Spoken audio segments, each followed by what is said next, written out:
पहले हमास, फिर हिजबुल्ला, इसके बाद हूथी और अब इजरायल से भिड़ने के लिए लेबनान पहुंच चुकी है बेहद खतरनाक और एलीट फोर्स इमाम हुसैन ब्रिगेड।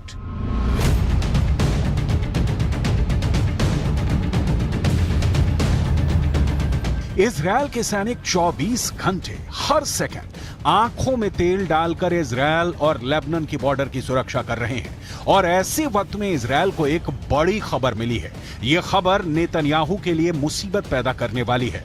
इमाम हुसैन ब्रिगेड को सीरिया से लेबनान में शिफ्ट किया जा चुका है और लेबनान के अंदर इस वक्त इमाम हुसैन ब्रिगेड को मौजूद बताया जा रहा है।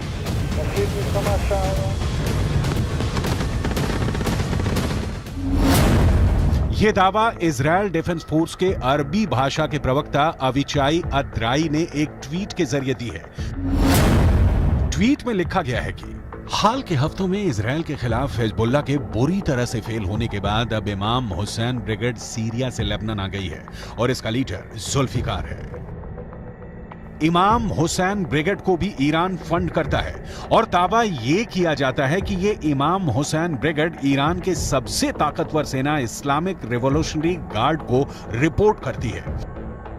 इमाम हुसैन ब्रिगेड का सीधे लेबनान में पहुंचना गुरुवार को लेबनान से एक बार में लगातार 19 हमले और फिर शुक्रवार को हिजबुल्लाह के चीफ नसरुल्लाह की फायर ब्रांड स्पीच से साफ है कि मिडिल ईस्ट में अमेरिका और इजरायल के लिए खतरा बढ़ गया है।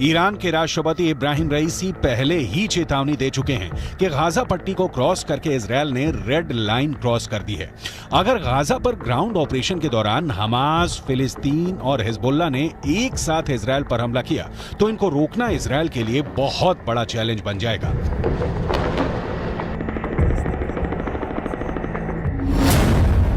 गाजा में हमास के लड़ाकों की तादाद 40 से 50 हजार के करीब है। उत्तर की तरफ लेबनान में मिलिशिया हिजबुल्लाह की तादाद 1 लाख से ज्यादा है। इनके सामने इजरायल में एक्टिव और रिजर्व फोर्स मिलाकर 6 लाख से ज्यादा सैनिक हैं। ये आंकड़े बताते हैं कि इजरायल के पास 4 गुना ताकत है।